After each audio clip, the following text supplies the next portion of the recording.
Gusto ko lang i-refresh yung box na nakabit kay JJ para mas pogi.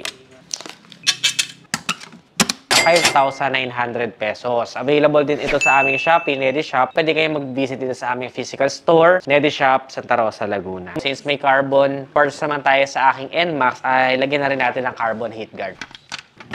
900 pesos. Ito, nagpa-add palalo ng forma sa kanya. Gusto ko sanang magkaroon ng fresh new look na matanggal muna itong visor na ito. Kahit nga walang windshield, sobrang ganda niyang tignan eh. Sadyang mas useful lang of course kapag may windshield. Nawalan tayo ng side mirror ngayon. Kabitan muna natin ang pansamantala. Motaro Tomahawk, 600 lang po ang bili ko dito. So yan, kabit natin.